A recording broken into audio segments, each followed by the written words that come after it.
Bismillahirrahmanirrahim. This is our lesson 24G in English language. Yesterday we were talking about comprehension skill or text handling to improve reading, writing, listening, speaking, presentation, comprehension, every skill ji play for every skill कि जो मैं फिर इसको ज़ोर दे के repeat कर रहा हूँ कि टेक्स्ट का मतलब सिर्फ क्या रीडिंग स्किल नहीं होता।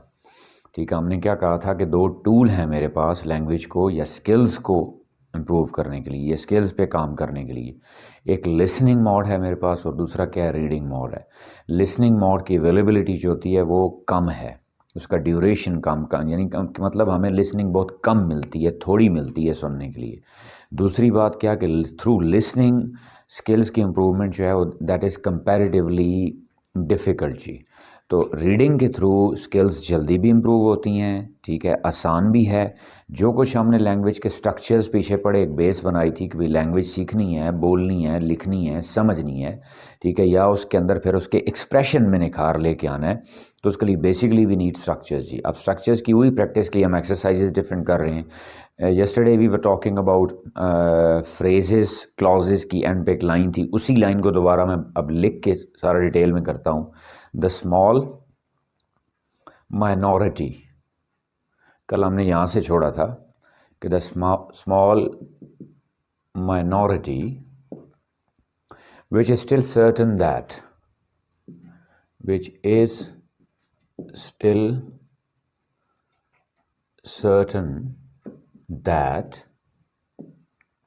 what elections are to be held, elections are to be held is far too small, is far too small and irrelevant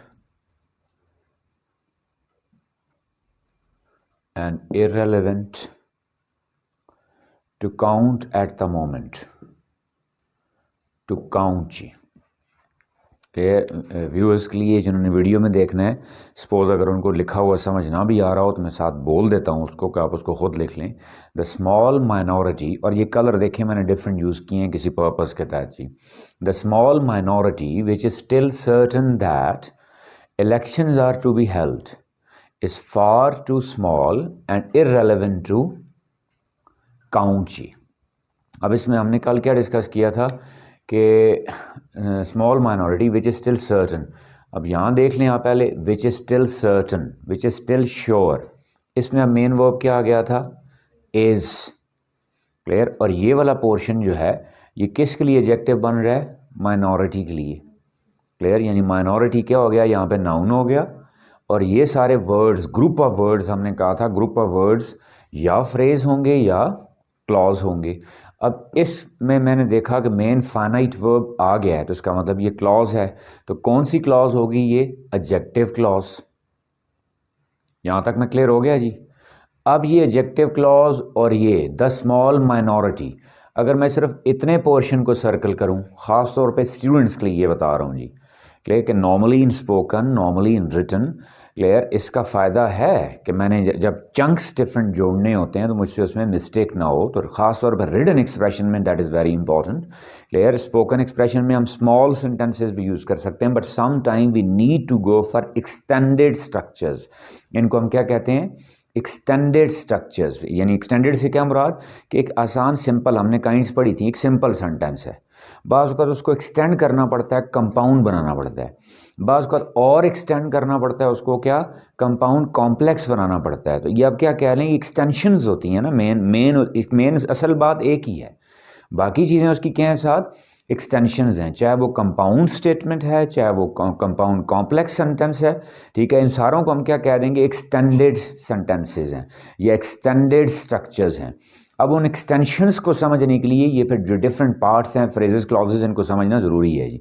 अब द स्मॉल माइनॉरिटीज़ में देखें आर्टिकल भी आया है, एडजेक्टिव भी आया है, नाउन भी आया है, लेकिन इसमें मेन हेडवर्ड क्या है, नाउन है। यानी ये द किस लिए आया है, स्मॉल, द और स्मॉल किसके लिए आए हैं? माइनॉरिटी के लिए। तो इसका मतलब ये क्या है? नाउन फ्रेज, इसमें बीच में वर्ब कोई भी नहीं आया था।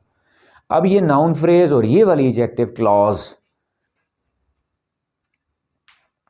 ये सारे मिल के देखें आप, सब्जेक्ट बन रहे नहीं बन रहे? सब्जेक्ट बन रहे हैं ये, गॉट इट जी। और इसमें देखें फिर मेन वर्ब आ रहा है ना, उसका मतलब है सारी को अगर मैं इसको यहां से लेके यहां तक काउंट करूं तो ये फिर मेरे पास क्या बन गई? Noun clause. अब दरम्यान में देखें जो मैंने ब्लू में लिखा है ji, elections are to be held ji,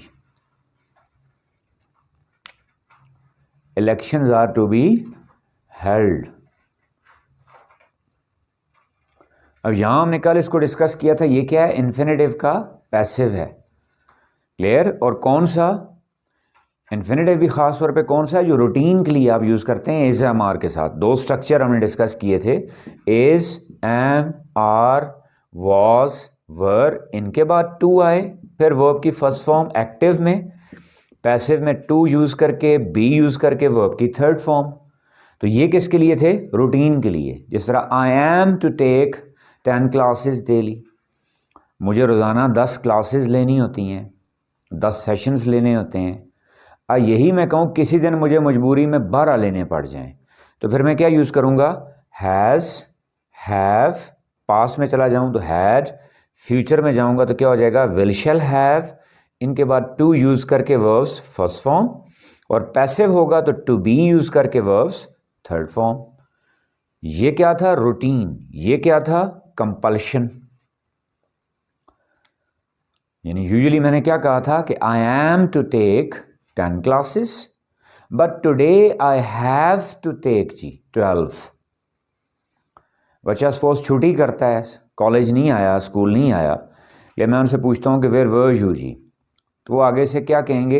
he had to go to attend some funeral, he had to attend some party, या he had to go somewhere with family ji.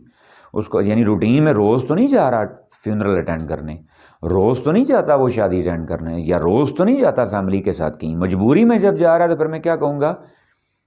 Had to, he had to go somewhere ji. और वही उसने अगर routine में जाना था तो फिर मैं क्या कहूँगा? He was to go to school ji, उसको स्कूल जाना था इसलिए वो घर पे नहीं रुक सका। अब यहां देख लें, इलेक्शंस आर, वही पैसिव स्ट्रक्चर ये वाला, टू बी हेल्ड, के इलेक्शंस तो होने ही हैं, यानी रूटीन है।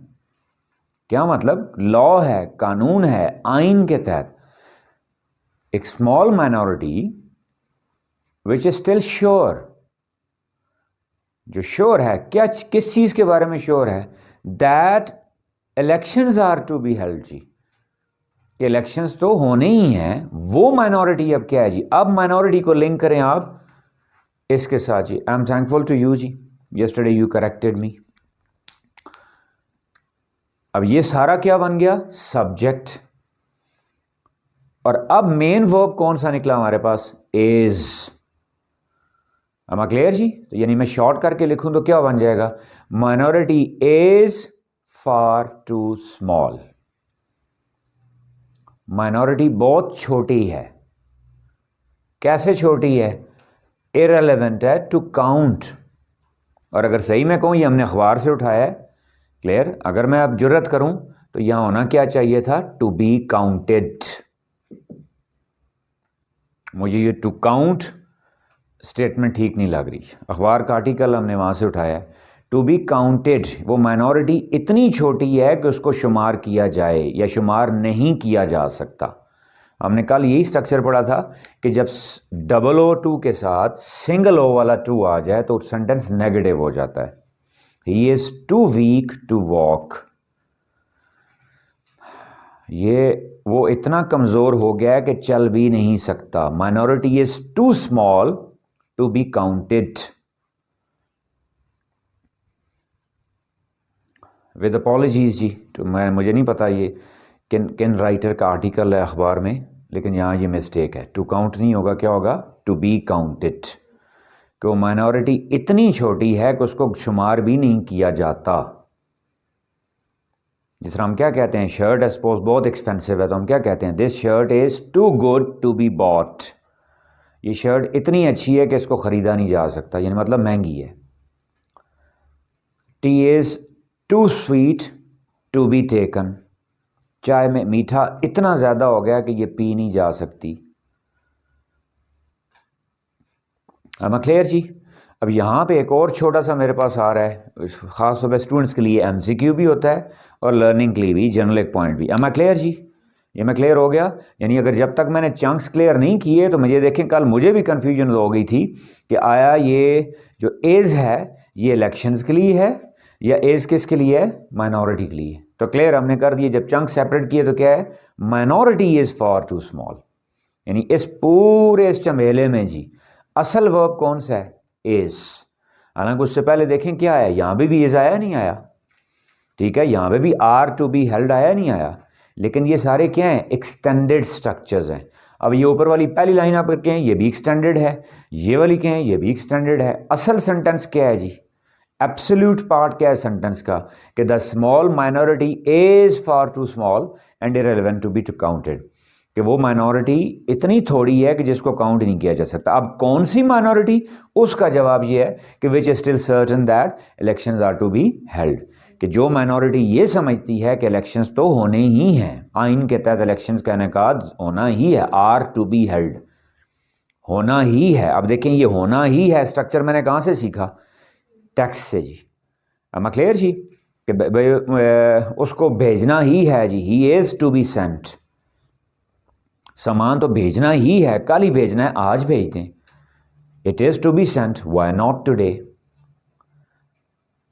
मेरा पॉइंट समझ पा रहे हैं कि जी, कि हमारे क्या एक्सटेंडेड स्ट्रक्चर्स भी खुद ब खुद हो रहे हैं। साथ एक और छोटा सा पॉइंट आ रहा है जी, जो यहाँ पे आया है, इसको गौर से देखिएगा, फार टू जी, फार, ख़ास तौर पे एडजेक्टिव्स में फार का यूजेज इंपॉर्टेंट है जी, कि हमने एडजेक्टिव की सेकंड डिग्री को फॉर एग्जांपल स्ट्रेस देना है उसको, तो उसके लिए हम क्या यूज़ करते हैं, फार भी यूज़ करते हैं, मच भी यूज़ करते हैं और दोनों भी यूज़ करते हैं। क्लियर? एडजेक्टिव की सेकंड डिग्री के लिए उस पर स्ट्रेस देना है, और तो खाली फार भी यूज़ करते हैं, खाली मच भी यूज़ करते हैं और दोनों भी यूज़ करते हैं जी।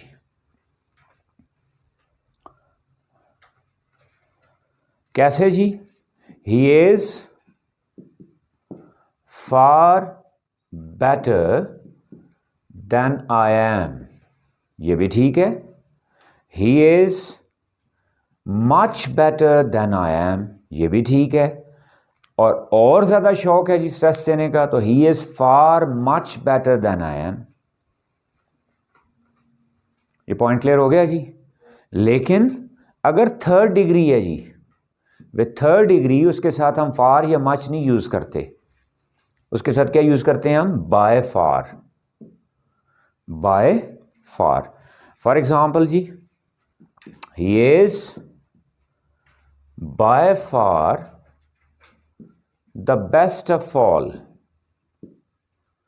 He is by far the best of all. ये फिर साथ साथ बच्चे जी NMD कैट का, ईटा का टेस्ट देते हैं, उनके लिए कोई टेस्ट दे रहे हैं आप, और फिर बाद क्या हम क्या इसकी बात कर रहे हैं कि दैट करेक्ट लैंग्वेज जी, एग्जैक्ट लैंग्वेज जी, स्टैंडर्ड लैंग्वेज। तो स्टैंडर्ड लैंग्वेज के लिए ये छोटे छोटे डिफरेंसेस हैं। अब ये देखें, फार का स्ट्रक्चर मुझे कहाँ से मिला, उस टेक्स्ट में से जी। इसी में साथ छोटा सा एक और आता है, उसको भी ऐड कर लूँ जी, कि अगर पार्टिसिपल के साथ यूज़ करना हो अपने ING फॉर्म के साथ तो क्या यूज़ करते हैं जी, वेरी। और पार्टिसिपल के साथ ही अगर यूज़ करना है ED फॉर्म के साथ तो क्या यूज़ करते हैं, मच।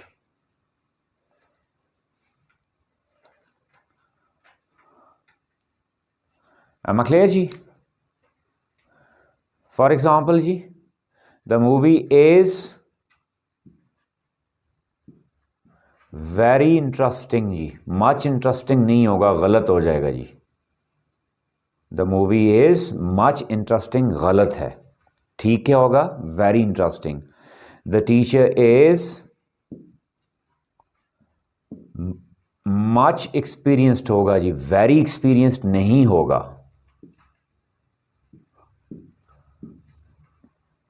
ये वेरी और मच का डिफरेंस है जी। मुझे मच से वो पॉइंट आया जहन में, क्लियर, फार से, फार और मच से, नेक्स्ट उसी से रिलेटेड है तो साथ इसको लिख लें जी।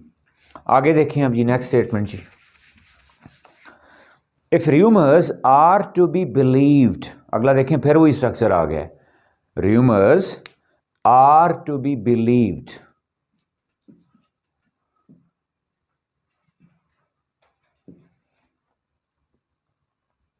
देखिए फिर अभी हमने ये स्ट्रक्चर किया था, कौन सा, कि रूटीन के लिए, आई एम टू गो जी, ही इज टू गो जी, he is to spread rumours. अब इसको मैं यही करूं, ही इज टू बिलीव। अब ये एक्टिव अप्रोच है, जो पहले दिन से हम कॉन्सेप्ट डिस्कस करते आ रहे हैं, इनका आपस में कोई ताल्लुक नहीं है। तो अब क्या इसका मतलब क्या बनेगा, he is to believe in rumours, उसका तो काम ही क्या है रूमर्स पे कान धरना, उसका तो काम ही क्या है लोगों की बातों में आ जाना। तो उसको इंग्लिश में मैं क्या कहूँगा, ये देखें वही लैंग्वेज एनहेंसमेंट है ना, स्किल एनहेंसमेंट। स्किल तब एनहेंस होगी जब पहले लैंग्वेज आएगी जी।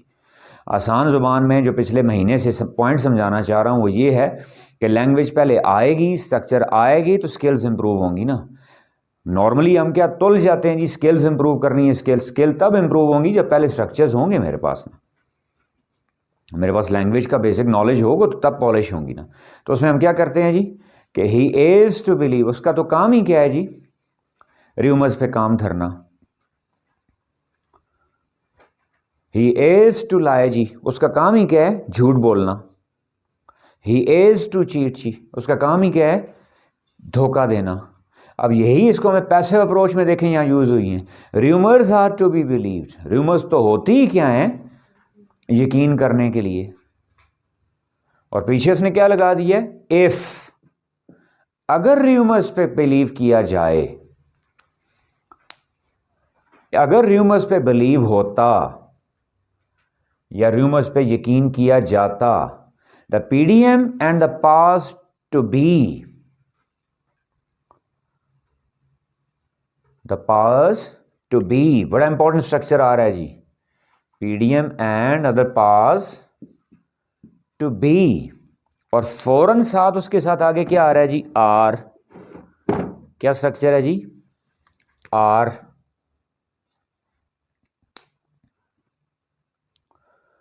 अब गौर से देखिएगा जी, पहले क्या नजर आ रहा है, टू बी, आगे क्या है, आर। इफ यू प्लीज जी, don't mind.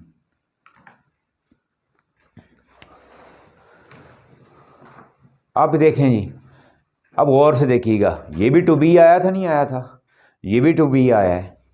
If I don't have the knowledge of language or basic structures, how will I groom it? How will I polish it? How will I utilize it? Or at least how will I comprehend it? अब यहाँ जो to be था वो structure कैसा था, यहाँ जो to be है क्या है, वो पावर्स के लिए यूज हो रहा है, पावर्स to be, बनने वाली, बनने वाली। यानी क्या मतलब यहाँ पे ये to be जो है, मेक इट वेरी क्लियर जी, यहाँ ग्रामर आके फेल हो जाती है बिल्कुल भी जी, कि यहाँ ये पावर्स के लिए क्या इस्तेमाल हो रहा है, इन्फिनेटिव, और रोल किसका प्ले कर रहा है, ये एडजेक्टिव का, जिसको कोई डेफिनेशन कहीं कुछ नहीं रख सकते आप किसी कैटेगरी में जी। जिस तरह हम नहीं कहते कि principal to be, principal to be यानी नेक्स्ट प्रिंसिपल जिसको आप कहते हैं, हस्बैंड टू बी, यानी जब शादी नहीं हुई होती तो हम क्या कहते हैं, हस्बैंड टू बी, होने वाले हस्बैंड। नॉर्मली हम ये उर्दू में सेंटेंस बोलते नहीं बोलते जी, कि वो उसकी क्या है जी, होने वाली बीवी है जी, तो क्या कहेंगे, वाइफ टू बी। तो इसी तरह पावर्स टू बी। अब आगे असल वर्ब क्या है जी, आर। कहता है पीडीएम जो पावर्स टू बी हैं, जिन्होंने पावर्स में आना है या होने वाली पावर है जो, are in no mood, PDM और पावर्स टू बी, पीडीएम और ताकत में होने वाली पावर्स या ताकत वाली पावर्स या होने वाली powers are in no mood, कि वो किसी मूड में भी नहीं है। अब वर्ब क्या बन रहा है हमारे पास जी, आर। अब गौर से इसको देखें जी, इस स्ट्रक्चर को जरा देखिएगा काइंडली। टू बी, उसके बाद आर आ रहा है, और ऊपर वाले देखिए वहां आर क्या आ रहा है, उससे पहले आ रहा है। Am I clear? वहां पे वो क्या है, टू बी स्ट्रक्चर का हिस्सा है, इन्फिनिटिव स्ट्रक्चर का हिस्सा है, उसका ऑब्जेक्ट बन रहा है। आर टू बी बिलीव्ड, यहां पे इन्फिनिटिव का पैसिव यूज हो रहा है। इन्फिनिटिव का क्या है जी, पैसिव है ये। और यहां पे क्या है, ये एक्टिव स्ट्रक्चर है, और यहां पे वर्ब क्या है, आर। यानी मैं सिर्फ दोनों में जी, और कुछ नहीं, दोनों में फर्क समझ लें। वहां आर पहले आया है टू बी के, और यहां आर टू बी के बाद में आया है। इसका मतलब है दोनों कुछ डिफरेंट चीजें हैं। कहता है पीडीएम और पास टू बी, यानी पीडीएम और कुछ और ताकतें जो हैं, are in no mood for elections जी, कि वो इलेक्शंस के मूड में नहीं है। क्यों? For the popular will is in PTI's favour जी। अब अगला देखें जी, पॉपुलर विल इज, अब यहां पॉपुलर विल, ये विल स्ट्रक्चर वाला विल नहीं है जी। This will is of what, desire, ख्वाहिश। पॉपुलर विल, जो पॉपुलर डिजायर है, यानी public desire. Public desire is, अब नॉर्मली मैं देखूं तो मैं कंफ्यूज हो जाऊंगा कि विल भी यूज हुआ है और इज भी यूज हुआ है। ये कौन सा स्ट्रक्चर है जिसमें विल भी आ रहा है और इज भी आ रहा है? तो यहां विल कौन सा है? ये क्या फ्यूचर का विल शेल नहीं है, बल्कि ये विल क्या है, जिस तरह हम विल पावर नहीं कहते, ख्वाहिश। इज इन पीटीआई फेवर जी, कहता है पीडीएम और पावर्स इलेक्शन नहीं चाहेंगी, क्योंकि जो पॉपुलर विल है, पब्लिक डिमांड जो है वो क्या है, पीटीआई की फेवर में है।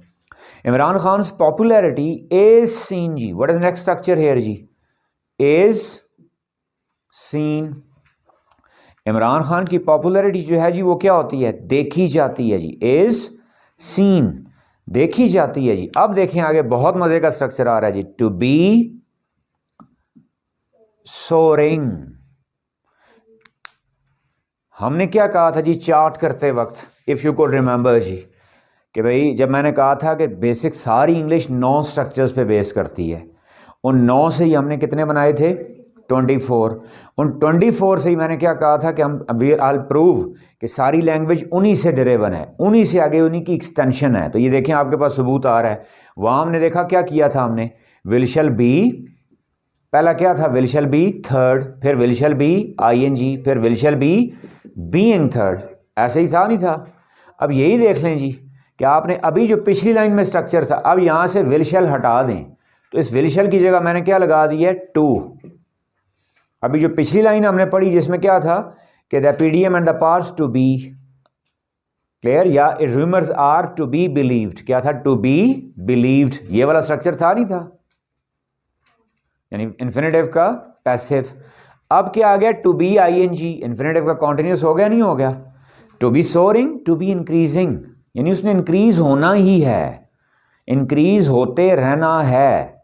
Imran Khan popularity is seen, Imran Khan की पॉपुलैरिटी को ऐसे देखा जाता है कि जिसने इंक्रीज होते ही रहना है। थैंक्स टू हिज बयानिया narrative, the state of the economy and the PDM's bumbling जी, ठीक है, बम्बलिंग कंफ्यूज स्टेट। वजूहात बता रहे हैं जी कि उसकी पॉपुलैरिटी की वजह क्या है, थैंक्स टू हिज नैरेटिव, पहली बात। दूसरी बात क्या है, the state of the economy, यानी माशी सूरत हाल, एंड द पीडीएम्स बम्बलिंग जी, और पीडीएम की कंफ्यूज स्टेट। अब आप सारी चीज देख रहे हैं, इसके बाद डैश यूज किया, यानी क्या मतलब है, ये तीनों फैक्टर्स मिले हैं ये। और rather that of the prime minister and his financial visit, यह चौथी वजह क्या बता रहे हैं कि प्राइम मिनिस्टर और उनके क्या फाइनेंशियल जादूगर जी। Are you getting my point जी? अब मैं कॉम्प्रीहेंशन कैसे लिंक करूंगा जी, कि that it is seen that Imran Khan reputation is to be increasing, is to be या seen to be increasing, Imran Khan's reputation is seen to be increasing, बढ़ती जा रही, देखा जा रहा है कि उसकी रेपुटेशन बढ़ती ही जा रही है। वजूहात क्या बता रहे हैं जी? नंबर 1 उसका नैरेटिव, नंबर 2 जी स्टेट ऑफ इकोनॉमी, नंबर 3 क्या कहा जी? पीडीएम्स बम्बलिंग, और नंबर 4 क्या कहा जी? कि prime minister and his financial teams visit जी। यानी क्या मुराद? कि उनकी जादूगरी, मईशत की जादूगरी, यानी मईशत की नाकामी जी। आगे देखें, and as no one really wants, अब देखें एज स्ट्रक्चर आ रहा है आगे जी, मैंने एज नोट कर लिया अभी। आगे मेन वर्ब क्या आ रहा है? वॉन्ट्स, कि कोई भी नहीं चाहता, कोई भी नहीं चाहता जी। Clear? Him to win, wants whom जी? इमरान खान जी। यहाँ him is referring to whom? Imran Khan जी। कि जैसे कि कोई भी नहीं चाहता कि वो जीते, द इलेक्शंस विल बी जी। अब एज के बाद देखिएगा जी, अब हमने क्या पढ़ा था? एज और एज ये किसके लिए आता है? पॉजिटिव स्टेटमेंट्स के लिए। सो और एज किसके लिए आता है? नेगेटिव स्टेटमेंट्स के लिए। और सम टाइम एज और उसके बाद जस्ट कॉमा ये यूज होता है जनरल स्टेटमेंट्स के लिए।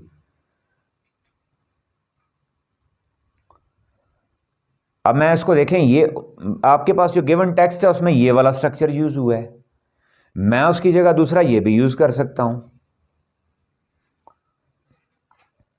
लेकिन वो क्या है? वो उतना जितना वाली सेंस थी ना। हमने एग्जांपल क्या दी थी? पॉजिटिव की एग्जांपल क्या थी? कि I am not as rich as, या आई एम नॉट, या I am, clear, I am, या he is as wise his as his father was, he is as wise as his father was, ये positive होगी। Negative जी, I am not so rich as you expect me to be, I am not so rich as you expect me to be, मैं उतना अमीर नहीं हूं जितना आप मुझे समझते हैं। तीसरी अब देख लें क्या, ये एज वाली एग्जांपल आ गई कि क्या कहता है? चूंकि, जैसा कि कोई भी नहीं चाहता कि वो जीते, the elections will not be held ji, elections will not be held. अब यहां गौर कीजिएगा जी, स्ट्रक्चर क्या यूज हुआ है? Will not be held, will not be held. अब ये कंडीशनल आ गया, नहीं आ गया जी? और ये कंडीशनल हमने क्या रटा मार लेते हैं हम? कंडीशनल कौन से होते हैं? जो सिर्फ इफ से आए। अब देखिए हमने क्या कहा था? इफ से भी होते हैं, अनटिल से भी होते हैं, अनलेस से भी होते हैं, क्लियर, व्हेन से भी होते हैं, और आज हमारे पास कंडीशनल का स्ट्रक्चर किसके साथ आ गया? एज के साथ। अब ये नॉलेज क्या मेरा ग्रामर बुक से बड़ा है? क्या ये नॉलेज किसी और चीज से बड़ा है? लिसनिंग से बड़ा है? नहीं, किसके थ्रू? रीडिंग जी। क्लियर? लिसनिंग में हो सकता है ये स्पीड में स्ट्रक्चर गुजर जाता। अब कंडीशनल देख लें, कौन सा कंडीशनल है? ये फर्स्ट कंडीशनल जी। कंडीशनल की 4 कैटेगरीज रिवाइज कर देता हूं। क्या थी जी? जिसमें जीरो वाला तो होता है जिसमें दोनों प्रेजेंट प्रेजेंट या दोनों फ्यूचर फ्यूचर होते हैं, वो तो जीरो हो गया। अब फर्स्ट कंडीशनल क्या होता है जी? प्रेजेंट के साथ फ्यूचर। सेकंड कंडीशनल क्या होता है जी? पास्ट के साथ पास्ट, यानी मतलब वुड वाला स्ट्रक्चर, सिंपल वुड, हैव वाला नहीं, वुड, कुड, माइट, कोई भी। और थर्ड कंडीशन क्या होता है जी? पास्ट परफेक्ट के साथ पास्ट परफेक्ट, यानी क्या मतलब? वुड हैव वाला स्ट्रक्चर। अगर वो अभी मेहनत करता है तो कामयाब होगा। If he works hard he will succeed, clear. और अगर उसने मेहनत की अगले साल तो कामयाब हो जाएगा। If he worked hard next year he would succeed, और अगर पिछले साल उसने मेहनत की होती तो वो कामयाब हो जाता। If he had worked hard last year he would have succeeded. अब ये देखें आ गया, नहीं आ गया? As no one wants Imran Khan जी, तो elections will not be held, elections क्या होंगे? हेल्ड नहीं होंगे। अब देखें इलेक्शंस को कौन होल्ड नहीं कराएगा? सब्जेक्ट पे है कि सब्जेक्ट मेंशन भी है। गवर्नमेंट नहीं कराएगी, इलेक्शन कमीशन नहीं कराएगा, पॉलिटिकल पार्टीज नहीं कराएंगी, पीडीएम नहीं कराएगी, कौन नहीं कराएगा? मेंशन ही नहीं किया ने जी। तो यानी फोकस सारा किस पे है? ऑब्जेक्ट पे या एक्शन पे, इसलिए पैसिव अप्रोच की। Elections will not be held जी। वाइल इस्लामाबाद इज, अगला स्ट्रक्चर क्या है जी, इज, जबकि इस्लामाबाद है, क्या है जी, home to many rumours. Islamabad है जी, क्या है, होम है, जगह है, प्लेस है, किसकी, अफवाहों की। Which may have a short shelf life, may have जी, लुक एट दिस नाउ जी, स्ट्रक्चर ऑफ मे, हमने क्या पढ़ा था, मे का एक्टिव हो तो क्या होता है, वर्ब की फर्स्ट फॉर्म, पैसिव हो तो क्या होता है, मे बी थर्ड फॉर्म। तो यहां फर्स्ट फॉर्म क्या यूज हुई है, हैव, पोजेशन वाला, ओनरशिप वाला। ये हैज हैव हेल्पिंग वर्ब नहीं है, यहां पे हैव क्या बन रहा है, यानी शायद हो, कहता है इस्लामाबाद जो कि क्या है, रूमर्स की पनागाह है, यह रूमर्स की जगह है। विच मे हैव, जिसकी शायद हो, जिसकी शायद मिल्कियत हो, पोजेशन हो, या शायद जो हो क्या, अ शॉर्ट शेल्फ लाइफ, उसकी लाइफ क्या हो, शॉर्ट हो, इन अफवाहों की। This particular piece of gossip is lent, अगला स्ट्रक्चर क्या हो गया जी, इज लेंट। अब ये देखें प्योरली एक्सप्रेशन है जी, इज लेंट। आप साथ नोटिस करते जा रहे हैं कि जी हर लाइन में हमें हर स्ट्रक्चर की प्रैक्टिस मिल रही है, नहीं मिल रही है। जो कुछ लैंग्वेज मैंने सीखी, जो स्ट्रक्चर्स हमने डिस्कस किए, उनकी अब हम क्या कर रहे हैं, प्रैक्टिस कर रहे हैं। इज लंची, is land, what is लैंची।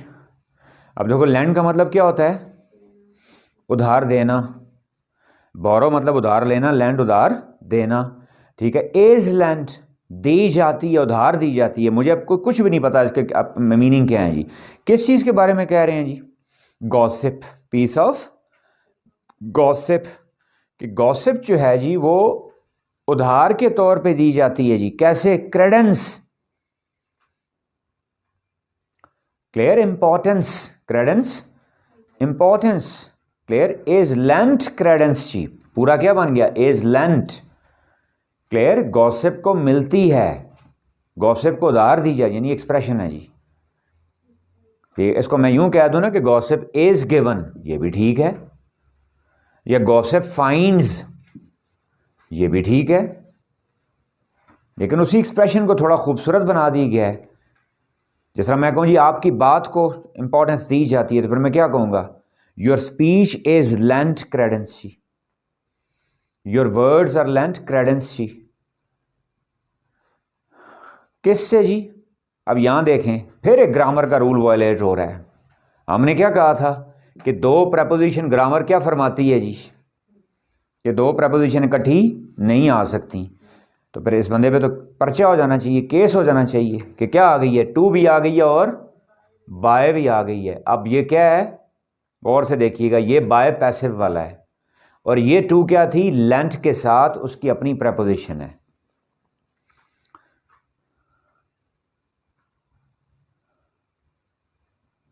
am I clear जी, गेटिंग माय पॉइंट। जिस तरह इंसिस्ट के साथ हमने पीछे स्ट्रक्चर कर रहे थे ना, हम जेरंड और पार्टिसिपल का जब डिफरेंसेस कर रहे थे, तो इंसिस्ट के साथ अपॉन या ऑन आता है, नहीं आता, लाजमी, क्योंकि ये इस वर्ब की अपनी प्रपोजिशन है, इसके साथ यही लगेगी। तो इस तरह लेंथ के साथ प्रपोजिशन क्या आएगी, टू। अच्छा जी, कि उसको क्रेडेंस दी जाती है किससे जी, by the assertions of PML Noon leaders, clear, PMLN leaders and ministers जी, by assertions, by sayings of, clear, मफरूजे, बातें, बयानात।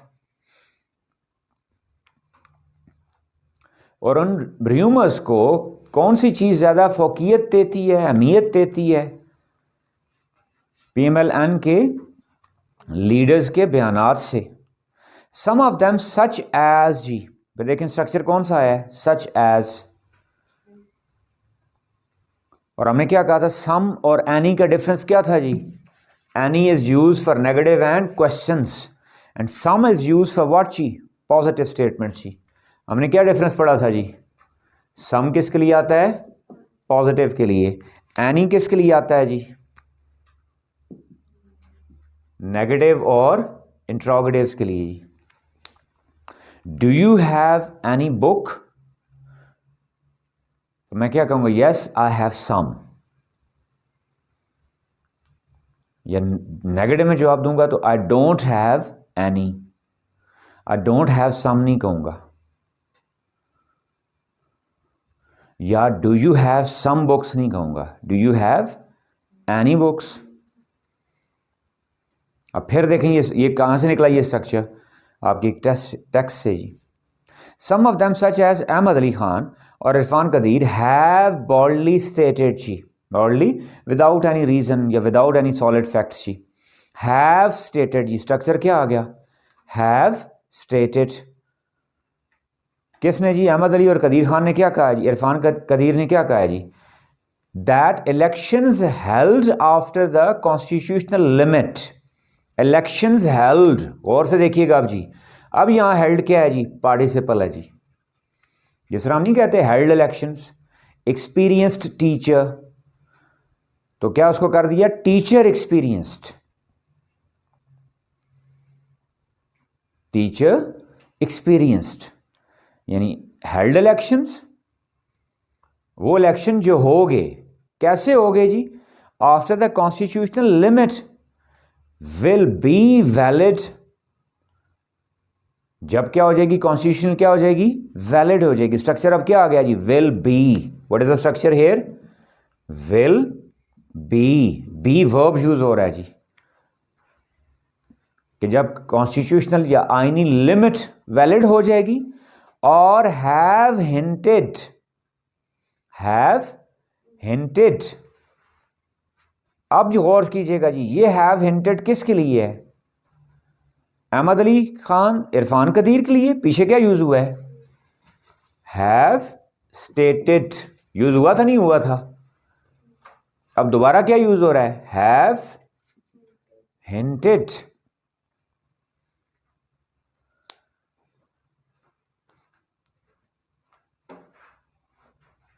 पहले उन्होंने क्या कहा है जी, कि इलेक्शंस हो जाएंगे जब कॉन्स्टिट्यूशन लिमिट क्या हो जाएगी, ओवर हो जाएगी, यानी या जब आईनी मुद्दत पूरी होगी तो खुद ब खुद इलेक्शन हो जाएंगे।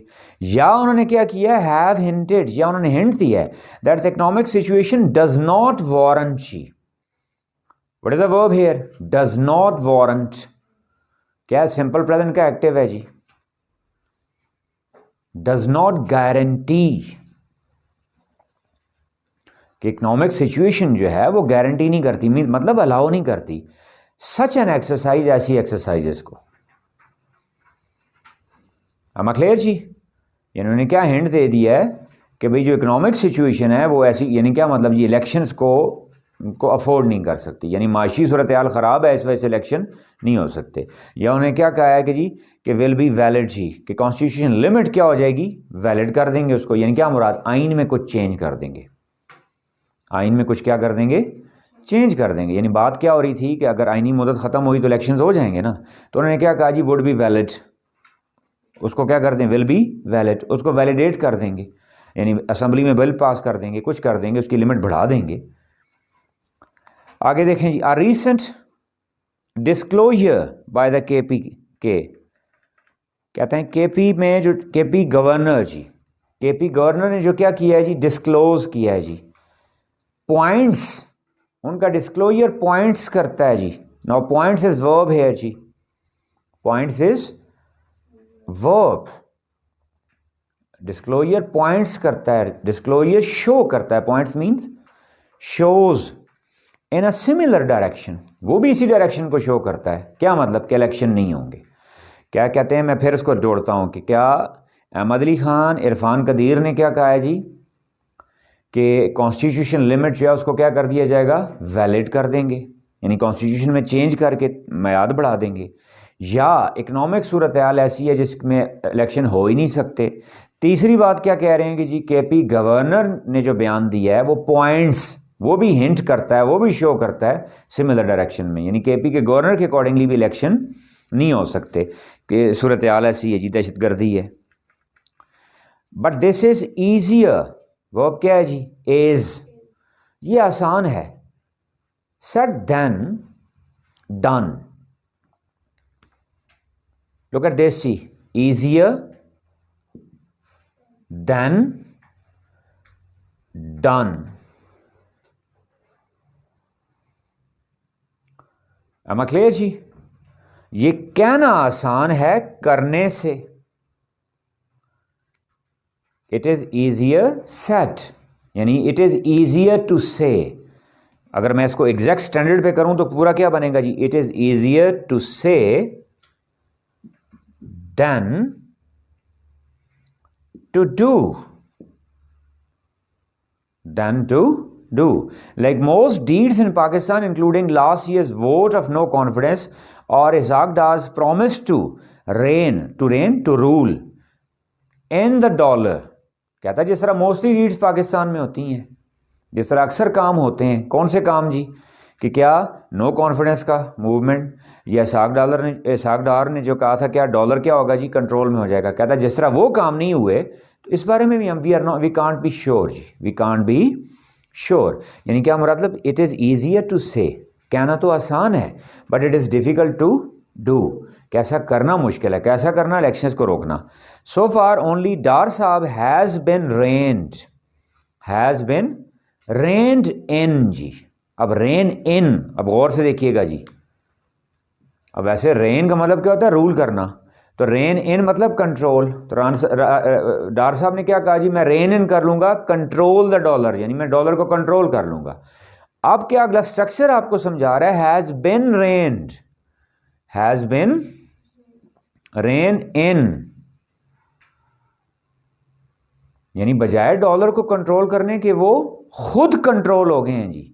अब ये बात सबसे इंपॉर्टेंट, मैं यहाँ ला के इसको क्लोज करना चाह रहा हूं जी। अब मुझे कैसे पता चला कि डार साहब खुद कंट्रोल हो गए हैं? पैसिव स्ट्रक्चर से। किससे पता चला? स्ट्रक्चर से। हैज बिन रेन्ड, हु जी? हुम? डार साहब जी। के बजाय इसके वो डॉलर को कंट्रोल करते, डॉलर ने उनको कंट्रोल कर लिया। और ये बात मुझे अब कहां से समझ में आई है? क्योंकि ये स्ट्रक्चर क्या है? पैसिव है। जिस तरह गौर से देखें, मैं एक और एग्जांपल लिख देता हूं। हैज रिस्पेक्टेड जी। इसका मतलब क्या है? उसने इज्जत की या इज्जत दी। और इसी को मैं लिख लूं क्या जी? Has been respected. इसका मतलब क्या बनेगा? उसे इज्जत मिली, उसे इज्जत दी गई। और इसी को मैं कर लूं हैज एप्रिशिएटेड। इसका मतलब क्या है जी? उसने अप्रिशिएट किया। सपोज यही कह लें, डार साहब हैज एप्रिशिएटेड जी। डार साहब ने अप्रिशिएट किया। और यहां मैं क्या कह रहा हूं जी? डार साहब हैज बिन एप्रिशिएटेड। इसका मतलब है डार साहब को एप्रिशिएट किया गया। तो अब पहले क्या था कि डार साहब हैज बिन रेन्ड इन, कि डार साहब को कंट्रोल कर दिया गया, बजाय इसके कि वो डॉलर को कंट्रोल करते, डॉलर ने डार साहब को कंट्रोल कर लिया। और वजह क्या है जी? Thanks to IMF which refused to blink जी। Refuse to blink, refuse to change the policies जी। ये refuse to support, refuse to cooperate जी। वर्ब क्या आ गया? रिफ्यूज्ड। अब जी सारा कहने का मकसद जी, अभी तक जितने हम कर रहे हैं, are you noticing something? Don't you think that this is the best exercise for your practice? Multiple structures जी, प्रेजेंट भी आ रहा है, पास्ट भी आ रहा है, इन्फिनिटिव भी आ रहा है, मच वेरी का डिफरेंस भी आ रहा है, फार मच बाय फार भी आ रहा है, एवरीथिंग इज देयर जी। Clear? And if you keep on doing it, you obviously automatically you excel what your spoken expression, and finally that leads to what that the beauty of your expression and your accent, your what pronunciation, everything is linked with basically your basic knowledge. That's all for today.